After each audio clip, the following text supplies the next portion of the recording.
Welcome to Road of Echoes. Today we return to Collinwood, Ohio, where a quiet March morning in 1908 became one of the darkest days in American history.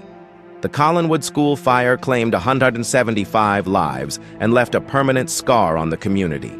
If you're watching on YouTube or TikTok, please like, subscribe, follow, and share this episode. Your support helps Road of Echoes grow and keeps these stories alive. Let's begin. On a gray March morning in 1908, the children of Collinwood, Ohio, walked toward Lakeview Elementary School with the same innocence and routine they carried every day. The air was cold, the sky hung low. Inside the building, teachers prepared their lessons, unaware that within minutes, the school would become the site of one of the deadliest tragedies in American history. A fire so fast, so violent, and so devastating that its echoes still linger more than a century later. At the turn of the 20th century, Collinwood was a small but rapidly growing railroad suburb northeast of Cleveland. The Lakeshore and Michigan Southern Railway dominated the landscape.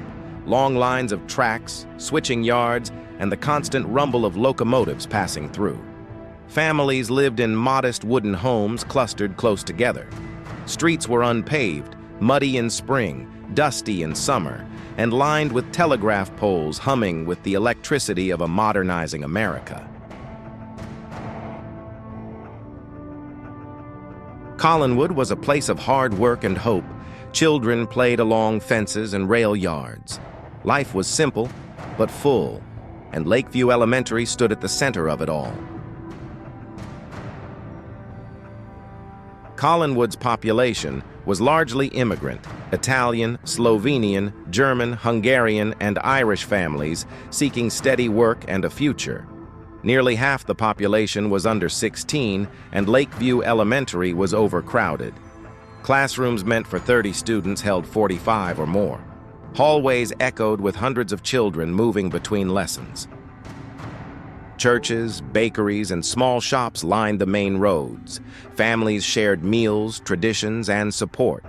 It was a community built on resilience, one that would soon be tested in unimaginable ways. Lakeview Elementary was built in 1898, a three-story wooden building heated by a coal furnace. It was constructed quickly and cheaply with little foresight for safety. By 1908, the school was severely overcrowded. Classrooms meant for 30 students held 45-50. The youngest children, kindergarten and first grade, were placed on the ground floor near the main entrance. Older students filled the second and third floors. Floor plans from the era show narrow hallways, steep staircases, and classrooms packed tightly together. These layouts became catastrophic during the fire. When smoke rose from the basement, teachers rushed the youngest children toward the front doors. But the hallway filled instantly with panicked students from upstairs. The smallest children were crushed against the inward opening doors. Teachers tried desperately to pull them back, but the pressure of hundreds of bodies made movement impossible. Lakeview Elementary was full of hidden dangers. The front doors opened inward, a design that made sense for winter drafts, but was disastrous during an evacuation. Staircases were narrow and steep. Hallways were long, cramped, and poorly ventilated. There were no fire escapes, no external staircases, no alarms, no sprinklers, and no fire drills. The coal furnace had been the subject of complaints for years. Teachers reported smoke drifting into classrooms, but repairs were minimal. On March 4th, the furnace malfunctioned, igniting nearby wood and sending flames racing upward. Every structural flaw contributed to the scale of the disaster. March 4th began like any other school day. Children arrived bundled in coats. Teachers prepared lessons. The furnace roared to life, but there were subtle signs. Teachers smelled faint smoke, stronger than usual. The janitor tended the furnace, which burned hotter than normal. Some recalled hearing unusual popping sounds, wood drying out or metal expanding under intense heat. No one realized flames were already climbing the wooden beams near the furnace.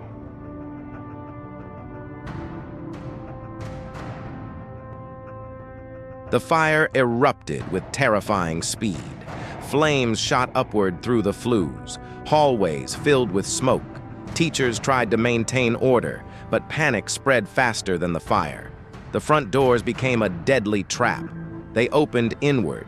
Children pressed forward, trapping themselves. Teachers pulled desperately, shouting for students to step back, but the crush was too strong. The front doors became a deadly trap. They opened inward. Children pressed forward, trapping themselves. Teachers pulled desperately, shouting for students to step back, but the crush was too strong. Upstairs, staircases became choke points. Smoke poured downward. Some stairwells were engulfed in flames. Others were blocked by collapsed children. With no way out, some students jumped from second-story windows. A few survived. Many did not. Firefighters arrived quickly, but the building was collapsing. The dry wooden structure burned like tinder. When the flames died, the tragedy became clear. 175 lives lost, 172 children and adults, and 3 rescuers. Parents rushed toward the ruins, some still in work clothes, others barefoot. The air was thick with smoke and the smell of charred wood. Firefighters searched debris for survivors. The schoolyard became a gathering place for grief. Mothers screamed for their children. Fathers stood silent. The morgue overflowed. Nearby buildings were used to hold victims. News spread across the country within hours. Newspapers printed front-page headlines. Photographs of the ruins and lists of victims filled columns. Reporters called the tragedy unimaginable. Donations poured in. Churches held vigils. Communities far away mourned children they had never met. Investigators found multiple failures: poor furnace maintenance, wooden flues, narrow hallways, steep staircases, inward opening doors, no fire escapes, no alarms, no drills. Photographs from the investigation show officials standing among charred beams, examining twisted metal and collapsed staircases.